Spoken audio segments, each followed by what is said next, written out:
So we'll have to talk about it all the time. Right, yeah. Welcome back. Sound. Episode 2. Winning.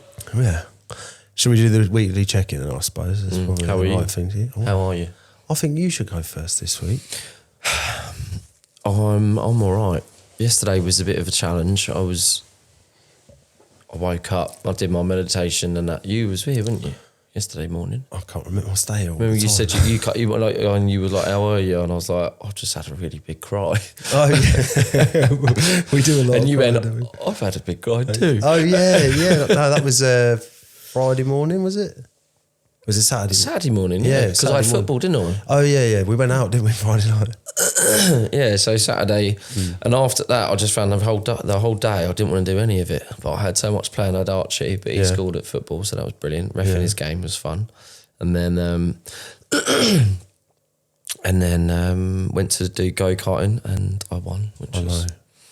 And you underestimated by a whole second as well, which you were like, oh, actually, I did 6. Yeah, cleared everyone. I lapped everyone nearly twice. Did you? Yeah. You that good? You're annoyingly good at everything. It's sort of frustrating for me, you know what I mean? Everything I do, play FIFA, I'm like, oh, this is great, yeah. I beat you once, then you beat me 8-2 straight after. But yeah, I just felt like I was putting a face on to get through the day. Yeah. Because I had so much to do, and then obviously we had dinner as well last night, and I was really late to that because I was just tired, and then I had to go and get the car cleaned, and then it just seemed like every time I wanted a break, I couldn't have one. I'm normally really good at giving myself a little bit of time, but I think I had a 10-minute nap, and that was it. And then I just had to keep going, and then I was kind of just like, I felt like a bit of an avatar yesterday, knowing I'm dealing with all this stuff, and it was because of the day before that when we was out to dinner, I got that call from my sister, didn't I? Oh. And she, which was nice, she obviously apologised and made up, and we obviously went and spoke for quite nearly a year, I guess. So it was really nice, but obviously the stuff she mentioned about my ex, and I'll get other people as well said when I was out at karting, somebody else said about it, she's posting this, she's posting that. But that's why they do it, isn't it? Yeah, they wanted to get back to you, I guess, and just hurts. It's just horrible. It's just really horrible. And yeah, so that aside though, yeah, I'm all good. I think just as a comment to you, really emotional situations like that, you handled it so well. Like you just sort of like compartmentalised it. We carried on our day. You weren't distracted. You weren't off in your thoughts elsewhere. You were there all day. I went out and met everyone. And when you got out to the meal, that whole evening was lovely, weren't it? It was it was a really good night, and lots of unity, lots of bonding, lots of great conversations, lots of healing as well between you and Scotty. It was just a nice evening, I thought. Yeah, no, it was nice. But you finessed it, really, I thought. Yeah, it was. I was a bit distracted during the day. I had moments where I was just zoning out, and I was like, "All right, okay, yeah." But I'm sometimes all right. That it's not always a good thing though, because sometimes something hits you, and then you put it down here somewhere. So I always call it putting it down there, and then because you don't feel anything, you think, oh, it's better just to leave it. But that's why when I did the meditation and the breath work in the morning, it came out. And that's why the breath work and why I did that video today, I'm saying, trust me, it's important, especially for me, because I find it sometimes hard to connect with things. Like I didn't want to deal with it yesterday when I heard it. I was like, no. I said to you, I just went, it's gone. No, it's gone. Put it down there. Which I don't know if it's always a good thing to do, but the fact that I come back to it is the good thing. That's the good thing. Right, okay, I came back to it, I processed it, and I was like, 10 minutes just sobbing. It wasn't nice. It wasn't nice. Bottling it up long term terrible. Becomes trauma, right? Yes. Yeah, to a degree. Absolutely, yeah. That's where trauma sits. It's like emotion bottled up, put to one side, left there to fester, and then you add additional traumas to it over the course of your life, and those traumas then become behaviours, right? Mm-hmm. And I think you then create more traumas because of that trauma. And then it's just a horrible cycle of you causing trauma, receiving trauma from your trauma, you delivering on a nice platter that you are unconscious of as well. You know what I mean? You kind of know it's happened, but the behaviour that's manifesting in that moment isn't necessarily, you're not thinking, I'm going to do this to you because that happened to me 9 years ago. It's all, well, I said to this to you before, didn't I? Trauma is always sitting in the subconscious. It's never, that's the thing about therapy, is bringing that just bringing what's in the subconscious into the conscious mind, and so many of us don't want to do it because that process is terrifying, painful. Yeah. The saying that describes this the best is, that which you need most to find is in the place you're least prepared to look. And I love that. Oh, that was nice. I love that. That was good. I love that, because it's the answer to everything, I think, in terms of self-development and self-worth and growth. It's like, right, okay, you've got to, you know, it's all well and good doing all these external things that we know make us feel better. But if we've done them all before and then a problem has still arisen, we're repeating the same stuff. We're not looking. We're not looking in the right place. We might look at it, but it's just like, well, I'll come back to that later. You know what I mean? Well, I can do all this stuff that keeps me busy and keeps me away from that, actually. Makes me feel good, but it's not tackling the problem. The problem's still there and it's not going. But yeah, we've gone off piece. How are you? Well, similar to you, really. Like I had... and I've actually felt really challenged about talking about it, really. Not with you or anybody else, but...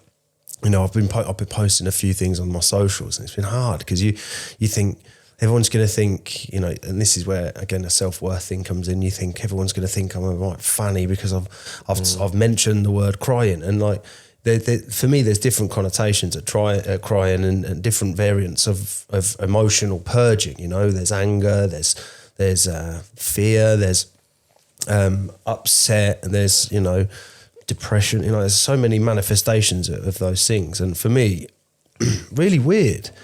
We had such a great night. I mean, we went out into town, went out in MK, didn't we? We went to a few bars and that, and we were just dotting about, and, you know, it was nice. But the whole night we were talking, we were engaged, we weren't really on our phones. It was funny. We were drinking sparkling water everywhere, so it cost like £2.40 a round. You know, it was such a nice, apart from that Red Bull we had in Revs late on, crazy night. But I came back and we had a good chat, and then it was like, right, I knew it was time for bed, and I went to sleep, and I woke up in the morning, I lay in my bed, and I just had that, do you know when you get that feeling where it's like, I kind of want to, like, I wanted someone, I wanted this something. The night before? Yeah. So this came here and went to sleep here? Stayed here, yeah. And I came into you, well, I sat in my bed, and you'd left the book in there for me.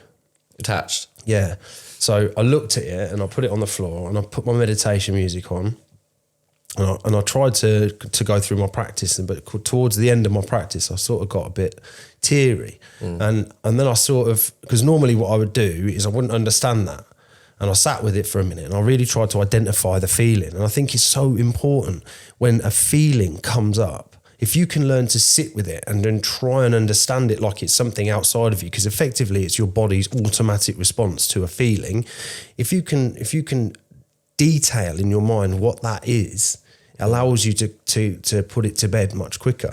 And when I came in to talk to you about it, it was like the most vulnerable I've felt in front of you in a long time, because it was sort of like, you know, all of this lovely, amazing stuff I've got going on in my life. I've never had a situation where the group of people I spend the most time with they all think like me.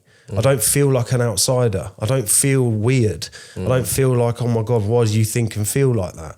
I can talk vulnerably to people, and then it's received in a way. And then the message I get back is often a deep thought, which is why me and you, when we talk, it goes, you know, we had to cancel our phone call earlier. We were 40 minutes into a general chit chat to figure out what we're going to do today in terms of just meeting up. And I looked at the phone, it was like 52 minutes. And I had to say to you, like, we were getting deep, weren't we? And I said, mate, we've got to stop this here because this is podcast content, you know? Yeah. And, you know, that feeling for me, it really, like, I've never been in this position. You know, I've got such great opportunities and work's good, and I've just got everything I need. I've got beautiful kids. I'm just so happy in myself, and I really like who I am.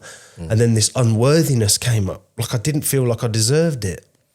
And it made me sad because I've never felt worthy. I've never felt enough because, you know, and I don't hold blame to anyone or anything about it. But when you go through school and you're bullied and, you know, you start puberty late, you just feel different to everyone else. I had the worst hay fever ever. Yeah. So at school, I was like the one that was walking around with snot dribbling all down my face, and I couldn't stop sneezing, and I just didn't know why. I just always felt different. And then, you know, some challenging stuff with my relationship with my parents when I was younger, and it's nothing that they've done wrong. It's just how I perceived it.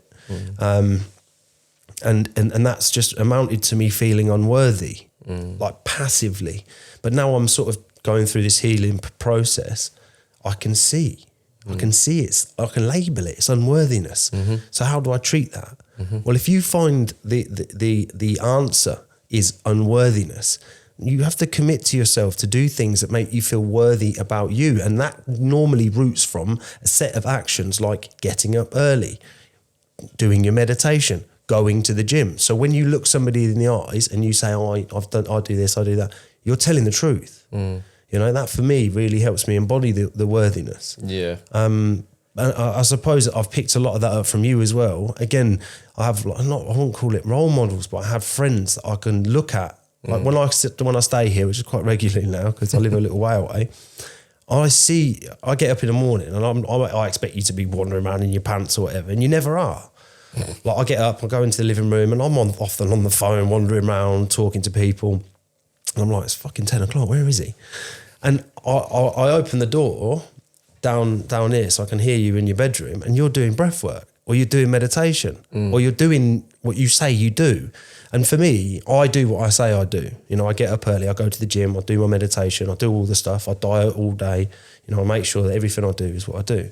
But I've picked up, I already had that inherently, but I suppose that your sense of self-worth comes from the fact that you're credible in your own mind based on the things you say about yourself. Is that right? Yeah, I could be wrong. No, 100%. I think doing those things though, for me, it's just things that I found over time. But I think like you said, you've kind of already got those things that you've done before. You perhaps just drop them and you've realised actually, why am I not fucking doing that? I can do that. Done that to a really high degree actually, especially the meditation stuff. Yeah. But I think what I learned about doing things for yourself is that because lots of things come with validation, and then I think we had this discussion about validation last night. Yeah, we had this discussion about validation last night. It's like you can do all these things for yourself, but sometimes those acts of kindness in yourself and they stretch out to other people too, that is improving your self-worth, comes with validation. And depending on your psychological makeup, that validation can hit you in different ways. Sure. You can be perceived and received in different ways within you. And if you're an addict especially, I believe, it can be another thing that you actually start becoming dependent on. You start drawing self-worth from things externally, even though you started with the best intentions. Sure. It's like, like I said to you about my social media, I dropped that because I was helping so many people and I was so engrossed in it. I realised actually, hold on a minute, like if I put that down, I feel less of myself because I'm not doing it. Yeah. And I shouldn't, that's not right. It's like, okay, I've done enough actually. And the videos I post are enough. And I don't need to message 1,000 people that are asking me for help. I don't need to do that. No. I don't need, because what that was doing to me is proving I'm a good person. And I needed that because I had 29 years of being not a very good person. Not intentionally, but through being traumatized and not taught, and not having any real role models in my life at all, nothing. I had no parents from 7 or 8 years old. Mum was drunk on the floor or trying to commit suicide, and dad was working, and if he'd come back and see that, he'd just kick the shit out of her or kick the shit out of me. So it was like, right, okay, what are you teaching me? Good start. Yeah. Great start. Yeah, it's like, so that was my first sort of, but also that screws your relationship with love up, with... Yeah, 100%. Do you know what I mean? Because it's like, hold on, these people are supposed to love me. And when I went around my friends' houses and stuff, and I see like their mum and dad like laughing and joking and them having dinner together, being really happy. Yeah. I was just like... This is nice. This isn't very threatening. No, weird was the feeling. Really? Yeah, because That's so bad. Yeah, I didn't believe it. I was like... But at the same time, I really did enjoy, like I would talk about Jack and Tom. They were two of my friends. Tom was the older brother. Jack was in my year, and I used to go to their house a lot. I used to go to all of my friends' houses a lot because this is the worst thing about mine as well. So the goalkeeper for our football team was called Kurt, and he lived literally I don't know, 40 metres over that way. And the screaming and the shouting was so loud and volatile in my house. And we were like an island in the middle of all these other houses. Really? So, yeah, all the neighbours knew everything that was happening, everyone. And so I imagine Kurt's mum would have been telling everybody at football, or Kurt's dad, you know, not in a he's that kind of way, just in a concerned kind of, oh, poor lad. You would, yeah, you would. As you would, Yeah. So I think like all of the parents in the football team, they kind of chipped in to looking after me a lot. That's nice. You know, so Michael Frost's mum and dad, they looked after me a lot. Jack's mum and dad, they looked after me a lot. Daryl, his dad was the manager, Jeff, so he looked after me a lot. So I kind of had all these people like really looking after me. And I didn't at the time. I just thought everybody really liked me. But I'd be away from my home for days on end. My mum and dad didn't know where I was. They didn't care. Really? No, they didn't know where I was. Not always. Sometimes they might check in, but they would let me stay away for days and days on end. Like, not worried about where I am, what I'm doing. No care, nothing. So I don't think. How old were you when that was going on? That's probably 11, 12, I reckon. 12, maybe, 11, 10, 11, 12. Right. And then that's when they split up after that. So it was, it was kind of nice though. I liked going around their houses. I liked that we all sat down and had tea together, and because I wasn't used to that kind of environment and everybody was laughing and joking. Don't get me wrong, I'm sure they all had their own difficulties that they were going through. But it was kind of, it was a weird scenario. I didn't at the time realise how much they all did. They all did just like chip in. Like even my subs for my football, my parents wouldn't pay it. So the rest of them paid for it. That's mad. Yeah. Isn't it? And that's the beautiful thing of like being connected when you, because I remember I've got fond memories of when I was a kid of, you know, playing football. And my mum used to take me over to play for Hartwell FC or whatever it was. And when I was in the younger years in primary school, because my real problem started in secondary school. And obviously there was other things that I'd seen and been part of before that had sort of scared me or whatever else that had sort of started that process of being fearful. The going to football, I was good. And I don't mean like I was good at football. I mean, I was probably, I was the top goal scorer. I used to score all the time. And I was like, I remember that. And then when I went to secondary school, like the whole team got changed. I was on the bench. Sometimes they'd even put my little brother on. My brother would score loads. And I started just not feeling involved. Like everyone was tall, because I started puberty. Like everyone was taller than me. Everyone was faster than me. I got fat. So, you know, when you get your puppy fat when you're a kid, like, I used to have this thing where I'd feel so out of sorts. I was like, why hasn't this happened to me yet? And then, you know, everybody seemed to have their groups. And then when we went to play football, it was like I was the lad on the edge. And then I think my natural abilities sort of dissipated. I didn't have natural abilities. It was more that like my confidence dissipated. So I was less able to play to a reasonably good standard of 11-year-olds. You know what I mean? Yeah. And when I think about all of those times in my life where I've put myself outside of the situation just because of the way I felt from a subconscious trauma response. I'm on the outside, I'm then looking in, which then amplifies the trauma. So that's when my clown behaviour started coming in. I started trying to be silly all the time, and like I've got loads of stupid little party tricks, like you've seen them. I can balance things on my nose, and I can juggle, and I can blow bubbles out my mouth, and I can whistle really loud, and I can do like these weird little things. Count to 10 in Chinese, I can do the alphabet in sign language. Like I learned all this stuff because I was in a desperate attempt to try and fit in and try and make my way. And I, sort of being funny served me for a bit, because you'd get people laugh, but it's such a temporary source of validation. Yeah, this is kind of becoming about validation now, isn't it? No, it's good though. I think it's a temporary source of validation, and that validation I kept seeking, because it was like, oh, I'm enough here. And then inherently I started getting not in trouble, but like I wasn't paying any attention in school. And because I wasn't paying any attention in school, it wasn't that I wasn't learning because I'm smart.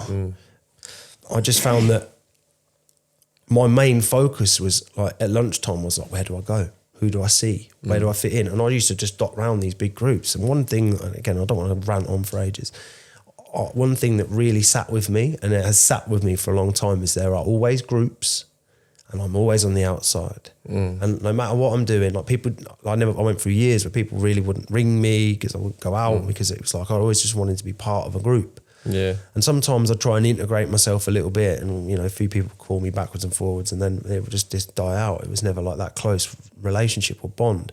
And a few times I've had some great friends in my life, and I've got my best mate Tyrone. Like, I love him to bits, and he's been my best mate since we were kids. My mum childminded him, but he moved to America. All my festival mates, I love all of them. Like, they're my brothers and sisters. But it's very seshy when we're together. No matter what was it in is. drugs? Yeah. Well, it's not like all we do is get together and everyone gets on it. But that's part of the culture of the group when it needs to be, and as a result, it kind of separates you from it because it's not you anymore. The last time I was out at Christmas, and I saw everyone, maybe it's the Christmas before, and I saw everyone, and I went out and I took my little girl out. And everyone was drinking and that, and then I'm in the pub and I noticed one of them go to the toilet. No names, it doesn't matter who it is because it's nothing to do with them. You know what I mean? But I started to feel like when am I going to do something with my friends that is outside of drinking and drugs, even though I'm not taking drink or drugs. But for them they are. Do you know what I mean? I want to be doing something that doesn't involve any of this shit. Yeah, but and again, I never want to speak bad about anyone in any way. No, but it's for you. Yeah, it's for you, isn't it? That's how I felt. What I need is I want to have time with my friends where that stuff isn't happening. Because if it's for me personally, it's a more genuine connection, isn't it? Well, let's put it this way, right? Every time I see you, you and the boys are all together, yeah? How many times in a conversation in the evening, I fucking love you, man. Like, and we all hug each other. And it's meaningful, isn't it? But because it's said through the same lens. It's like, I love you because you've opened up to me when you're on the gear or whatever. We've opened up and I learnt more about you. Yeah. But then it's the genuine version of, because you're not Dutch couraged up. You're not telling your friends, I love you.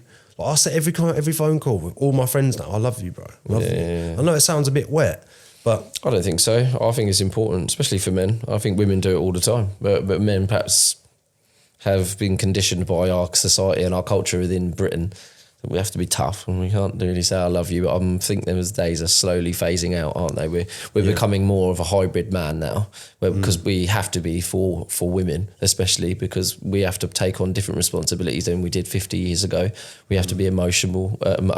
We have to be sensitive. We have to be a good listener. We have to be communicative. We have to be good with our feelings. And as a result, between lads now, that kind of I love you vibe is all good. It's good for us. One thing I've noticed as well in the new terrain of the man in this generation is, like, there's still a lot of discomfort about vulnerability. And I think a lot of words, because of Instagram and Facebook and all these new, like these 10-second snippets that go out, you get this dilution of these important words like vulnerability and trauma and depression and anxiety. It's overused and overspoken about to the point where, they are diluted. And for me, like the vulnerability thing, it sounds so feminine. Like I said earlier, I said about my story, I said, I had a little cry. I had a little cry this morning as well, because that unworthiness came up again.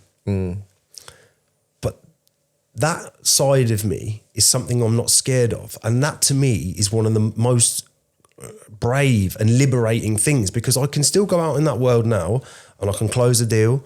I can hold a conversation with lads down the pub. I can hold and I'm not like a big fanny. You know what I mean? I'm not scared of anyone. I'm not in a position in myself where you can still be the stereotypical man. I'm a man. I am a man, but inherently I'm a sensitive man. I don't act sensitive all the time, but I have deep feelings and I have deep thoughts, and I love the fact that I am that man. And it took me 34 years to get to the place, like literally 2 months ago, when I come back from that retreat, and I'm like, you are fucking all right, mate.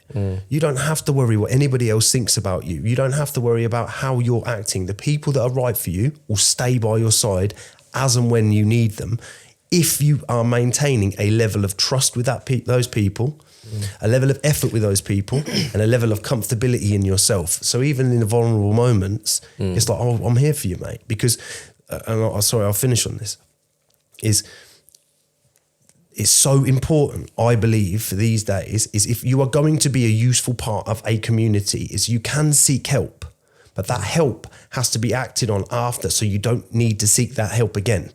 You know what I mean? You can't keep running into relationships and making loads of fuck ups and then like expect everyone to be there for you every time, because you become that guy. You can't be the skint geezer that keeps ticking money for drugs and then keep borrowing 50 quids here and there, left, right and centre, because you become that guy. You have to be able to say, I don't want to be that person anymore. I want to change all of those things. Will you all support me? And the answer every single time will be yes. I think it'll always be yes, won't it? If you've got decent friends around you, they may have to step back whilst you're in the repetitive behaviour of making the same mistakes, because they've probably got sick and tired of helping you and saying the same things over and over again and not being heard, not being listened to. And as Jordan Peterson says, if someone's not listening, stop fucking talking because it's pointless. And that's the version of, for me, stepping back, let them, get on with what it is they need to get on with. And then if they come back to you and say, do you know what, actually, I feel like I do need to make a change, I could do with your help. And if you love them enough, then of course you're going to be there. Sure. You're going to spend that time, you're going to invest in them. But I think, you being vulnerable as you were, and yeah, it was lovely. It's the first time I've seen that side of you since I've known you. Yeah. And that for me was like, and I don't want to sound patronising in saying it this way, but it's like I've known that that's coming. It's like I've been sat there and I'm like, I know what's there. I can't poke it because it's too prickly for you to hear. I know you're going to get there and I can't wait. And when you are, I'm going to fucking love you through it and I'm going to hold you through it, because that vulnerability, that honesty. Like, I'll give you an example. So Tim, I speak about a lot. Yeah, all the time. Was my sponsor and his partner Nat, and they just asked me to be godfather to their their youngest. So that was amazing, and I got a bit emotional when he told me that as well. But I'll give you an example there. So we have this relationship of total brutal honesty and truth. Always have, always will. And I can say anything to them. And once upon a time, I don't know, maybe 2 years into knowing him, known him for 4 years now, and I had a dream about Nat, and it wasn't like we didn't have sex with him, but it was like it was not good. Like it was like a kissing thing or something. Really? Something like that. And I woke up crying my eyes out because because back in the day, that's the type of behaviour that I would have, because I was so seeking validation, always wanting to be the attention, and I would try on with people's girlfriends and stuff like that, because that was how messed up I was. And I woke up and I felt like I'd done it. I felt so bad, so I called him and I told him. And I cried on the phone to him and I said to him, he was like, I love you so much, mate. He goes, you're just something different. But I had that relationship with him where I could own it. Like, even though he didn't do anything wrong, but I genuinely just felt like so bad. And the thing is, because he was like my guidance for everything anyway, it just so happened to be that it was his partner that was in a dream. I would have told him if it was anybody else, so why wouldn't I not tell him if it was his missus? Sure. And there was nothing awkward about it. Weird conversation to have though, right? Yeah, nah, just the thing, mate. It really wasn't. Really? Nah, that's what I'm saying. And that level of a relationship that I have with him is unbelievable. Like, it's unbelievable to be able to just... No, there's nothing I need to hide from him. There's nothing I can... do you know what I mean? That for me is probably one of the most embarrassing things. But I didn't feel bad telling him. But it's involuntary as well. That, like, you don't go to bed and deliberately have a dream. No. Sometimes I think those dreams are things to challenge you, because if you think, I've got this thing where everything happens for a reason, right? And if it's everything, then it's fucking everything. It's like every little bit, every little thing, every little experience happens for a reason, because it moves you closer to that path. And that vulnerable moment that you had to have is part of your path, you know what I mean? Yeah, it's so my point of being is that those relationships, that vulnerability, that stuff, like having that space, having that person, because bear in mind, I don't have a dad, don't have a mum, I have an amazing brother, but those aren't kind of things that we could really talk about. He's my best mate in many, many ways, but the relationship I have with Tim, and I hope moving forward more so with yourself, because we have shared that now, it's like having that space to feel that you could be completely vulnerable, and no matter how bad it is, no matter what it is, no matter how bad the thing you might have done or not done or whatever it is, that you can go and say that to someone who loves you, and they will love you through it, and they will support you, and they will either tell you you're a fucking dick for doing what you did, or they will say it's okay. Yeah. But I know he will tell me the truth. he will be 100% honest with me always, and I have to be accepting of that. And the same with Nat. Like if I called Nat as well, she was exactly the same with me. Like, and through my behaviour in, you know, different relationships, they've called me out. They've fucking thrown at me and said, "You're being a fucking idiot." Yeah, 100%. You're being a fucking idiot, and it's always from a place with love. I know that. I've played it from a place of love. They just want me to be better. They don't want me to keep repeating the same mistakes. So they'll keep telling me if I'm making them. But to the point where Tim, I'm sure he hung up on me once because he was like, "Are you fucking joking? You're going doing that again?" Fuck, like, listen, I can't even do it. I'm out. See you yeah, later. no, just because he was so annoyed with me. And that, for me, I was like, I've let him down. So But I needed that as well. I needed that. And then I started calling him, like, I'm sorry. And he's like, listen, it's okay, but you're so frustrating watching you do this to yourself. Yeah. You can't keep doing it. It's no good. And the thing is, I would say to him, I know you're right. I do know you're right. And I know I need to do what you're saying, but you got to understand how difficult this is for me. Like, this behaviour you want me to change, it's been there forever. It's always been there. It's going to take me time. But I know you're right. And I promise you I'm working toward doing that.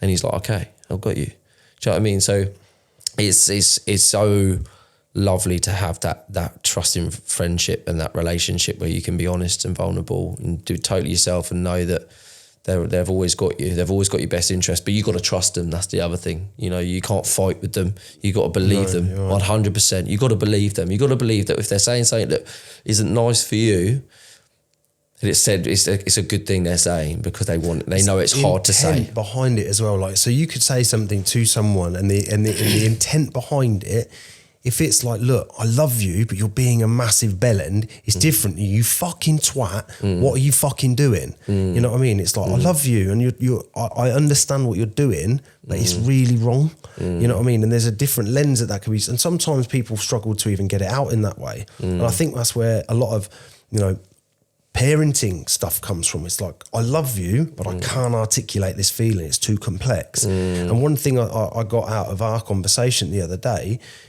was that vulnerability. Like, my pal told me about it when he did it. I won't say his name, but he told me he did it once. And you know what I mean? He broke himself down to nothing. He never done it. Broke himself down. He was crying his eyes out, and it was just received like, well. Yes. And that's scarring. Yeah, it was scarring. Yeah, especially for somebody who, because you've got to pick the right person. You do it with the wrong person, you can end up scarring yourself more traumatise yourself even more about being vulnerable. Yeah. And then, you know, so if you take that one leap of faith to go, do you know what, I'm going to be vulnerable with this person. I'm going to tell them how I feel, and I'm going to show how hurt I am. And then they meet it with, what the fuck are you doing? And then you just crushed. It's like what you said about the singing thing. It's like what you said about the singing thing. Yeah, right. Yeah. I think we all sing, like, and we all have things that we do that are ours, and then we do in private. Yeah, so like singing or whatever else. And I remember, and this is, I feel sick thinking about it because, right, my previous relationship, and again, I will say this till the day that I die, I've never loved someone in that way. Never, ever, ever loved someone in that, to that degree, because I've made so many mistakes in my addiction, and I've caused loads of shit because I hadn't treated and dealt with my traumas and my past. But, you know, when I was trying to fight for her back, I've never found Will like it. Like, I would get up at 3 o'clock in the morning, I'd walk for 2 hours, I'd go to the gym, I'd do everything I need, and I'd do it every day. You know, like I did that quarter, and I did all this stuff, right? And I don't know what came over me, because I'm a very emotional, gushy guy, and I was listening to this song, and she always used to say to me, like, if you really gave it a go, you can sing. Like, you can sing. She gave you a little... Yeah, but she said to me, all the time, she'd hear me around the house, she was like, you've got such a good voice, I wish you would sing. And I was like, oh, amazing. So I fucking tried to sing her a song. I sent it on a voice note, and I didn't think about deleting it. And I sent it. And like, she literally listened to it, and she was like, lol. She laughed at me. And I just remember never again. No, but it was just like, it's a different feeling. Yeah. It just, it crushed me, man. And I was like, it makes me emotional thinking about it, because it was just like, I tried something. Yeah, to bare my soul to you, and you know, it wasn't like but it was something. Singing's very, very personal. 100% for me, especially. I love to sing. You know, I do. I sing almost every single day. It's healing. I want to become a really good singer for myself, and But even now, even though I think I'm getting a bit better, I still can't sing in front of people. You know, so if I did sing in front of someone, it's like I've had to work up to that to have the courage to do it. And I have to feel comfortable with them, so I've sang with you in the house, but you had to be on the other side. I thought you was. I remember, right? So you sing all the time in the house, and I'm used to it, yeah? And then I was doing something, and you were in the back room, and you belted this, I can't even remember what it was, you belted it out, yeah? And I shouted down, I said, exactly that, do that more. You know what I mean? It's like, that was the way for you, and it was, again, this is where, in the world, right, you do stuff like that with certain people and they'll be like, what's he fucking doing? But with me, it's like, right, I'm accepting my friend as he comes and this is the things that he likes to do. Yeah. And this is what he's trying to master in himself. And it takes a bit, courageous, again, it's brave to do it, because some people do it. And I think it is for validation because they think they can sing really well. And then, you want to say to them, like, I love you, but no. Yeah? But with you, it's not like that because, when you record something and you listen to it back, you sent one into the group once before and we were all like, mate, we didn't know, how have you got that in the locker? You're sick at FIFA and that. You know what I mean?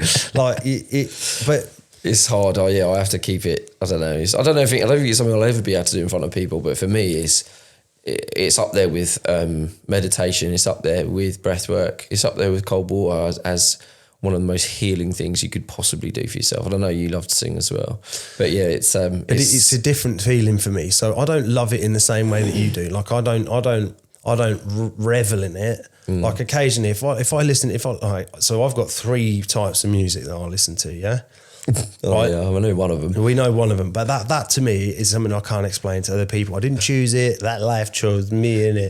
I literally love it, and I love it inside and out, and I know every part of it, and all my powers and the memories, and just like the festivals. And I want to go into a few this year if I can get to them because life's really busy at the moment. But I love it, right? And then there's that to me is more like you're singing. Right. Yeah, for sure. Yeah, that is like because I've heard how passionate you are about that. Exactly. You've seen me when I'm listening to it. You love that. I'm like, oh my god. But that's such a good thing. It's such an important thing. So I've got that, my singing. Yeah, you've got that. It's something you do every day, right? Every single day. And I think everybody, if they're going to heal from any of these traumas or any of these behaviours, I mentioned today on one of my stories, I think, or a post, it was about the 4 things that I think you have to do. Yeah.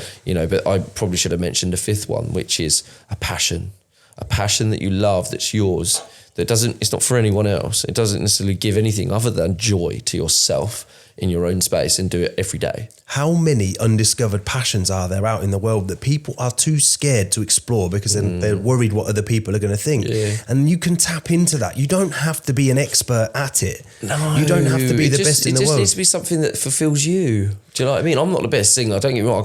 I'm better than I was because I've sang a lot. I've put a lot of time and effort into doing it because I love it. It has been such an important part of my healing process over the last couple of months as well. I just love it. I could sit there for 6-7 hours singing non-stop. If your voice box. It just gets to a point sometimes I'll sing myself out. That's how much I sing. I've got nothing left. I can't sing anymore. It's insane. But, but it's healthy though. I think it's so healthy to have something that you're passionate about that doesn't harm anyone. It's not too much of an indulgence as well. It doesn't, like I would have said COD before, but COD's really an unhealthy way of you can get absorbed into that. But singing is, for me, is healing, and listening to music, like you said, whether it's your type of music or anything I like to listen to, it's something about it. It's the uncomfortable thing again. So when you're challenging yourself in something that's uncomfortable, because singing is like an uncomfortable thing to do. Somebody hears you, like, oh, you're shit. Like it's Call of Duty. You're not going to get that, are you? You'll just have to play with shitter people in order to play a reasonable game. But with things like, the music I listen to, nobody here listens to it. Yeah. So I have to go to fucking Holland to listen to it. And when I go to Holland to listen to it, it makes sense to me. I'm like with my people, you know what I mean? Yeah. And it's very like, ooh, I love it. Yeah. and I come back from that and I feel so nourished by the whole environment. But then when I listen to it around other people, like Lee, he comes back from the man cave with me, I've got it on, up. Is he? Right? Yeah, and he's like, no, but he's like, this is what I love about Lee. He's like, another guy that I've known. He helped me get into recovery 9 years ago when I first started my journey of trying to get better. I was toying with different things, but he sat in the car and he was like, bro, he said, I see how much you love this. He said, it don't bother me. What everybody else doesn't bother me. And like, even though I'm sitting here with it, I'm trying to understand what you're hearing. You know what I mean? I know what you're hearing. I can hear it. I don't know why you like it. I can totally get it. I love it. I think it suits your ADHD as well. Yeah, it's fucking all over. It absolutely. I think it calms your ADHD, if anything. I think no, but my brain identifies with it. It's like, it's going at the pace that your brain wants to go. So it's almost like it's hit a frequency for you. That's how when I see you, you're like, you're in it. It's like I can keep track of everything that's happening at the speed, and it's super fast, isn't it? So, yeah, it's fast, but it's also like there's patterns that come out in it, and I know when the patterns are coming, and I look forward to it. And then occasionally a DJ will drop, like he'll produce a piece of music in like 10 seconds of bliss because I don't know what's happening, and then it'll be one note, one kick, boom. Like there's loads of it, and I'll rewind it. It's like very greedy, like I think that's because obviously I've got ADHD as well. I think I've seen videos to say that if do you listen to songs over and over and over, and I'm like, yep. It's like, that's an ADHD thing. If I hear a song I love, I can play it over and over again for hours, days, all day, mate. To the point if anyone else was around, they'd just be like, I want to die. This is too much. The same set I've listened to, I've got 4 sets. Once I get a set, it's my set. But that set has been on every day, 2 or 3 times a day. Like when I'm in the gym, when I'm walking, when I'm trying to focus at work, it's on and it goes. It's funny that we both have ADHD because it's traumatic childhoods that a lot of the time generates people with have ADHD. I think, is it time to sort of edge into the trauma now? Because we've done we've done a bit on it, but I think we can dive in more into it as well. I think what's your take on, what is your, like, if I was to say to you, can you explain to me in the shortest version of what is trauma to you? Anything that affects the way the brain thinks to a degree of negativity, perhaps. And it doesn't, has like trauma could be, it's crazy how trauma could be identified in the brain subconsciously. I don't think, like people say trauma and people think of abuse, neglect, and all that kind of stuff, which sadly I know a lot about. But there's people who will have the same results that I have had from that level of severe abuse, and they haven't had anywhere near as much as that. It could be as simple as something as their dad or their mum just worked quite a lot. When they were there, they were loving, and they were always but they had to work a lot. They needed to work a lot. Sure. But as a result, they didn't get to see them enough, and they really needed them. So say somebody's quite sensitive, for example, you or I, we need affection. Yeah. Let's say our mum isn't tactile and isn't very affectionate, and the dad isn't either. But you get everything else. They're always present. They're always available. They talk to you a lot, but you really needed that affection. That's traumatized you. Mm-hmm. And so it's crazy how people could look at their childhood and think, I can't think of anything. But if you really dig, you really start to look, because people have problems and behaviours in their lives that they don't really understand why. They can't pinpoint a part of their life where they had a traumatic event happen, but they're trying to look for something as obvious as, abuse or neglect or, violence, anything. They're trying to look for something like that doesn't exist. And it's like, no, okay, that's why you need therapy, because they will find it. They will help you identify what it is within yourself and within the trauma that you suffered that's now manifested into a new behaviour that really isn't you. And I'll use another phrase, which is one of my favourites, is I am not what happened to me, I am what I chose to become. Yeah. And the whole point of growth, for me, when you get clean and you stop taking drugs, you beat the addiction. Okay, now it's time to beat your trauma, essentially. Yeah. It's time to become what you want to be and not what you were made to be. Mm-hmm. And that's a really difficult journey. It's a really hard one, because you have to relive everything. It's crazy how much of yourself is not you, how much you thought was you.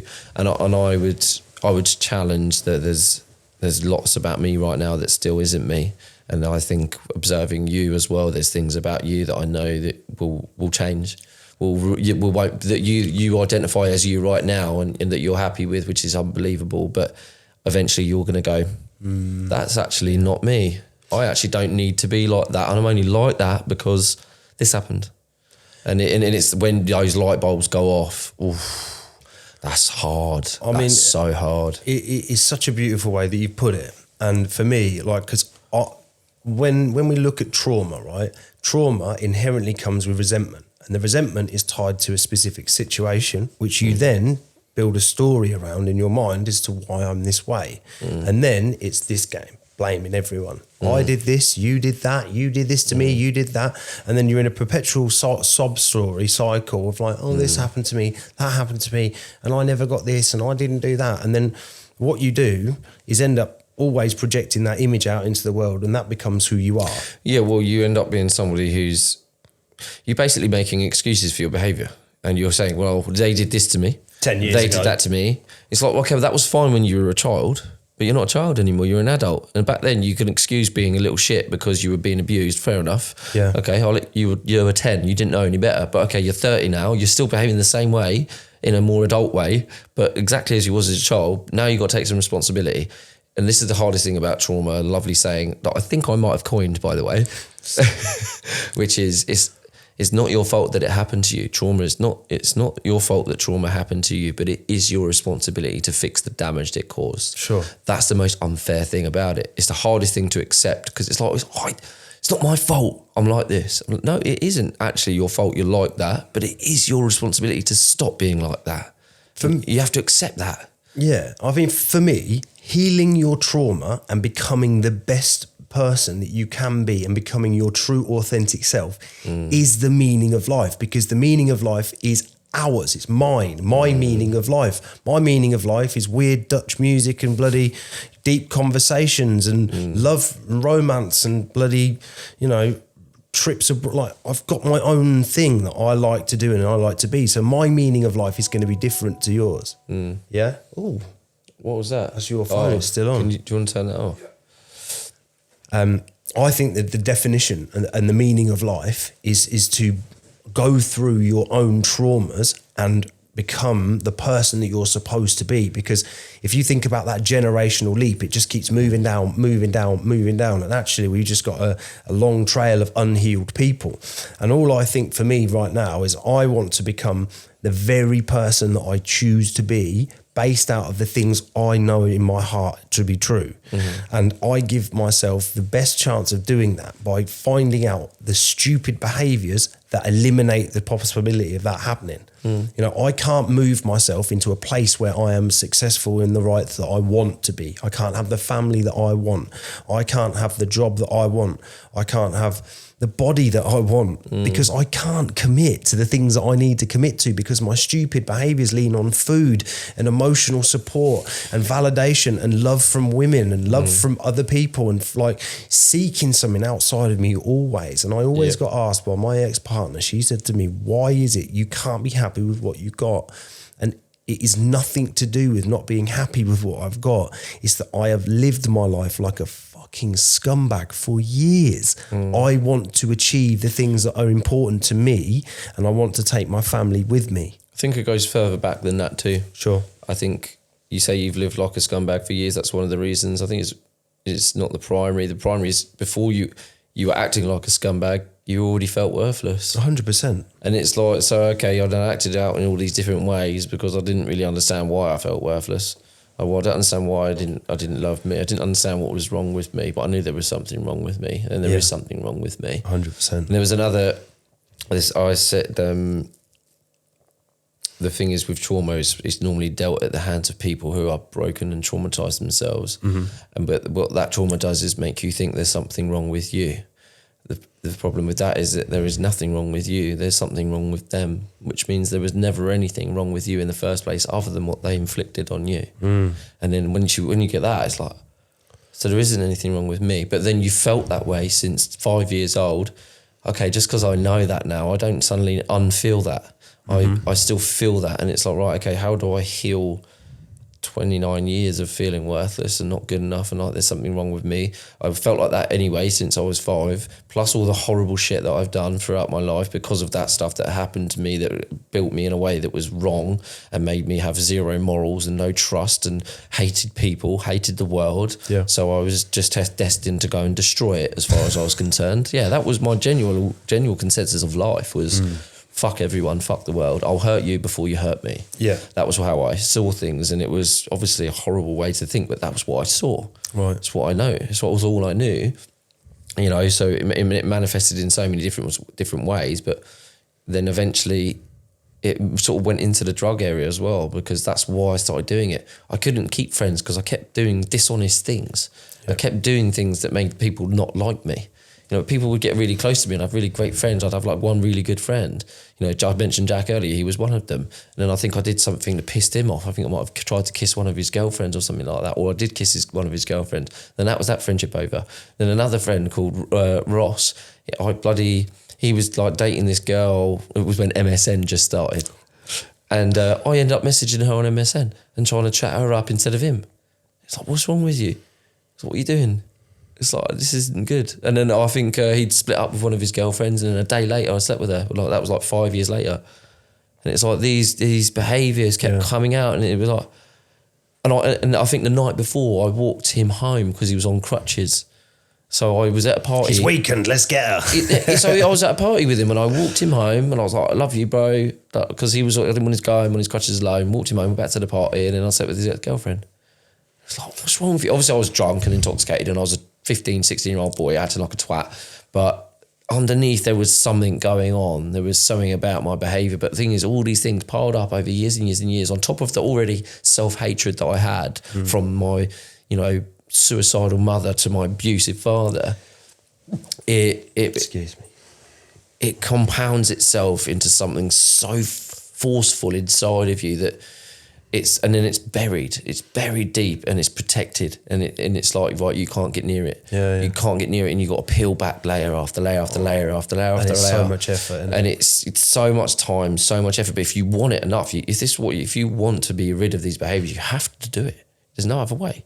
And then eventually you'll reach that point, because the feeling is this, that you're running from. It's that I hate who I am, and there's something wrong with me, and that no one wants me, and that I'm not lovable. There's all this, all that. That's it combined. That's the feeling. But what comes out is, when in my late teen years, is I'm the fucking bollocks. I'll sniff more drugs than anyone. I'm not afraid of anything. I can pull any bird I want. I'm this. I'm that. I'm that. It's like, oh yeah, there's always the life and soul, always the loudest in the room.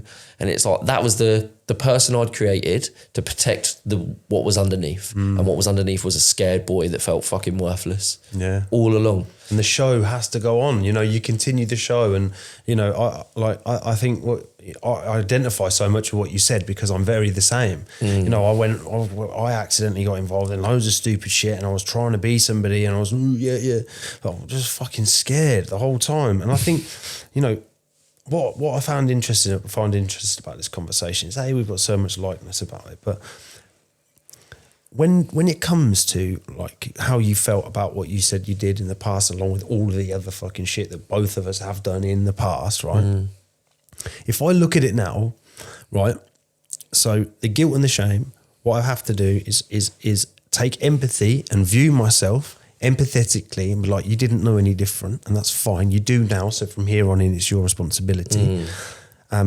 But then you have to get some acceptance around it, because what we have is the resentment as well towards ourselves and the people that we felt harmed us and all that sort of stuff. Like, there's 3 words that really have meant a lot to me in this recovery process. Yeah. And that's forgiveness. Yeah. That's accountability. And that's the ability to just completely let it all go. And that's the hardest bit, because you go, right, I can do this.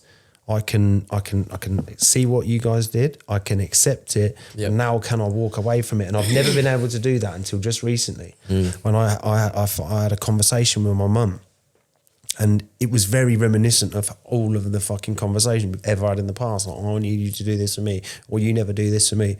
And so this week I've called my sister and I said, I want to build a relationship with you. I'm so sorry I've not been your big brother very well. I want to do that. I called my mum and my dad every day, or at least every other day for this week, because I'm trying to put in my parameters and where I know that I'm doing my bit. So it's, you know, and it's accepting your own duty to take control of your own life, because it is not going to be fixed by anyone else. And the work is the hardest thing you will ever do. And some people will think it's selfish or self-indulgent, or, you know, it's this or it's that. And the reason I sit opposite you today, and I sit opposite you all the time, is because I can share what I've gone through, what I've been through, and you can say, I see it, but now what do you do about it? How do you fix yourself? Because it's no one else's fucking responsibility. It has to be you. And then when you start to change, do you know how many messages I've had in the last week? Liam, you look so happy. You look so this, you look so that. I'm like, it's nice validation, but I'm like, it's fucking hard, but I'm doing it. And I'll never stop doing it because every time I put it down, fat, useless, sad, Liam comes back out. Yeah, I think there's tools that you've picked up before that you know work for you, but I think there's also tools that you didn't pick up that the ones. It's like there's pieces to the puzzle, and the puzzle doesn't work unless you got them all. And it's like, right, okay, Or there's a big gap in it, you know. Yeah, and if that big gap's there, that gap eventually will start spreading and it will all fall apart because it's got to be a complete picture. For me, the biggest. It's physical, spiritual, mental, isn't it? Like you've got to heal all three. But yeah, understanding yourself, understanding your trauma, and it's all inner child stuff, mate. Like for me, it's. Now that's a weird concept. Now, I think this is something we should really go into as well. Yeah, is because terminology that we've practiced with and spoke about, and the spiritual side of life. That everyone thinks fucking weird hippies. What are they going on about? Like when we talk about the shadow work, and when we talk about the embodiment of trauma and some of the other phrases in this world that we live in, me and you live in, because we can talk fluently about it. But there's a few things that you've mentioned where, those words aren't going to make sense to Joe Public. Yeah. So when you talk about inner child, the inner child is a very tricky concept to understand because actually you think, well, I have a good way of explaining it because it could be. There's various books. Like if you look at there's a book called The Chimp Paradox, which is a great book by the way, and they separate it to the human and the chimp. Yeah, and there's two parts of your brain. The humanity center, I can't remember where that lives. The technical jargon. So there's a technical part of your brain where the humanity center lives, and then there's your limbic system in your brain, which is a technical term, is where your emotional center is, and that's where they say the chimp is. But so your human, your chimp is your adult, your child. It's the same thing, and it's just like there's always going to be those two parts of your brain at work, and it basically is you can break it down once more. It's logic and emotion. Right. That's it. It's that simple. So your inner child is really your emotional center, and it's because it's formed from your childhood. It's formed at your early, your 0 to 5 is where the majority. Formative years, yeah. 0 to 5 is the biggest and most profound years on the growth of who you're going to be. So what happened in 0 to 5 and 5 to 10, biggest years of your life, because they will unless you go through change like we are and we're making the effort, they're going to determine who you are. So what you see from your parents, your relationship with them, and what you see externally imprints on you, and that's going to determine how you think about certain people, certain places, certain things, your opinions, your views. It's all going to be absorbed from that part of your life. Yeah. So working on inner child it's as simple as bloody knowing that, I'll give you a good example of working on inner child. I was going to ask you to do it when we got here today because I did this meditation. Right. And it was magic. I don't know why I did it. It just came into my head, I'm going to try this. So I was in the bath and I was meditating, and I had, I was probably about 5 minutes into, and I was getting to like the alpha part of my brain, alpha state, they call it, isn't it? Yeah. Or is it beta? I mean, the label doesn't really matter. But yeah, I basically got to a point of almost like in between dream and awake, where I'm still consciously thinking, and then I basically just separated outside of my body. I was standing next to myself in the bath, and I was looking down at me, and then I have a picture of me when I was about 11, a school photo. So I had my hair like really blonde and had a couple of gaps in my teeth, and I remember that was what he looked like, and that was an age where it was really difficult for me. I remember. The face looked great in the photo, but underneath I knew how much pain I was in. And then so when I was looking at myself, I changed me to him. And then I looked at him, and then I just spoke to him, and I asked him how he felt. I talked to him, and he was sad. And he said, I'm sad and I miss her. I miss, and I'm scared about what you're doing. I'm scared about where you're going. Like, this was him speaking to me. He was sitting there telling me. I didn't have to talk. I was just listening to what he said. Just whatever came to my mind, that's what my subconscious, I got into it, and I was talking, and he was telling me everything about where he's at, and then I was just reassuring him. I was like, listen, it's okay, like I know, I'm scared too, this is new, but you got to trust me, I've got this, like this is, We're really good. And I hugged him. I kissed him on the forehead. And I said, I love you, and I'm always going to protect you. I'm always going to look after you, which is what at that age I needed. 100%. It's what I needed. What I needed at that age is me now. I needed a me who could go and be there for him. You know, so I in that meditation, I just sat with him and I spoke to him and I just gave him everything he needed. And the thing is, these are the things that people don't really understand or think that's like bollocks, what the fuck. But trust me, this is healing stuff at the highest degree as far as I know, because this is stuff that I've done in therapy, like, again, 4 years into therapy. This is really technical, difficult stuff. But there's another book that I read about labelling giving your inner child a name. So mine's Zaki. Zaki is what I was called when I was little. So it's perfect. That's what I'll call him now. And it's can also be your ego a little bit as well. But yeah, I call him Zaki. So whenever he's playing out or he's thinking about traumatic stuff, because my brain, by nature of its environment, he's so used to trauma. If my life's peaceful, he'll start thinking about your life and what you're doing wrong, and start getting angry, or somebody else, or another friend, or my brother, or somebody else. They could be doing this, or they're like thinking about shit that's going wrong in other people's lives. I'm like, and I have to go, Zaki. No. Comfy in the chaos, isn't it? Yeah, he's comfortable there. And I'm saying, listen, it's okay.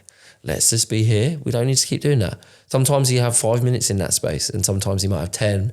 But what I'm trying to do is reduce it down so that he only gets 30 seconds there. And I'm no, look, I see what you're doing. We're not going there. Come back.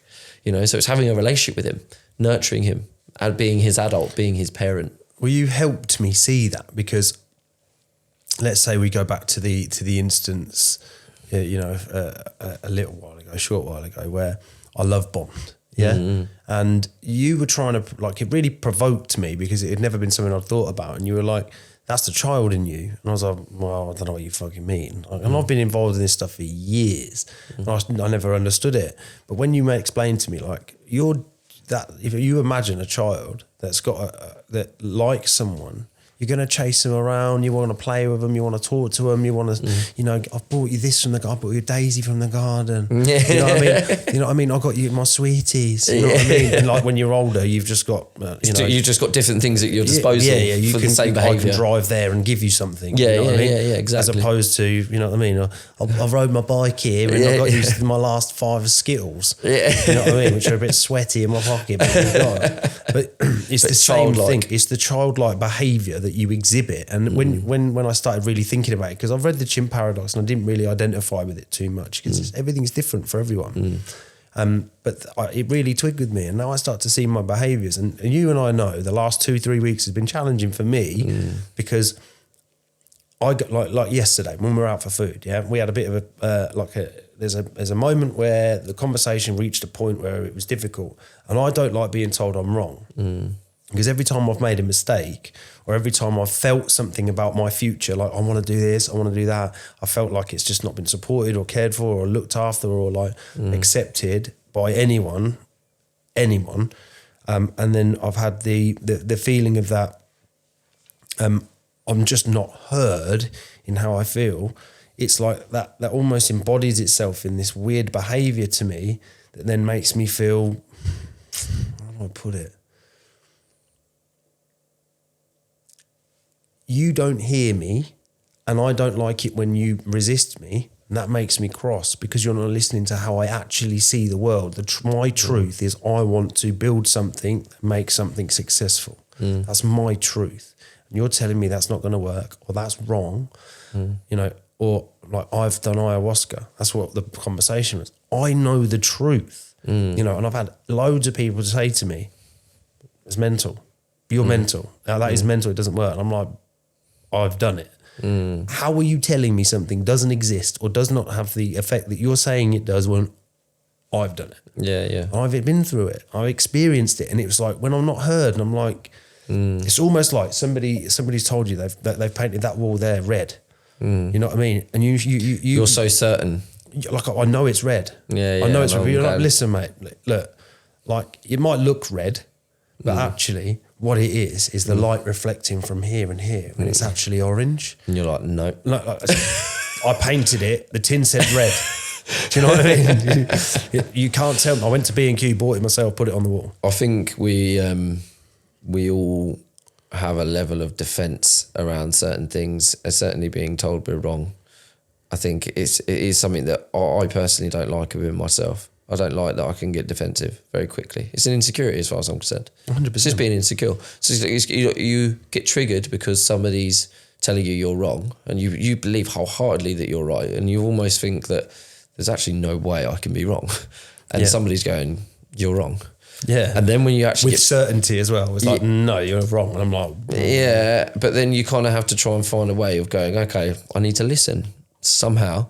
I need to not get angry and shut them down. I need to go, okay, like, as you know, I can do that. I've shut people down. I'll be like, no, listen, I'm right, you're wrong. End of story. I'm going to sit in the car. Yeah, like it's there's no two ways about this. You're wrong. And I get the same. But I think you get very prickly with it, or you get quite emotional, I think, didn't you? We can talk. Me and you have developed a method of talking that stuff out. Yeah, I see it happen in you. That's why, and then I kind of wind myself back. Yeah, because you start to see you're exhibiting it because you know why I feel that. Yeah.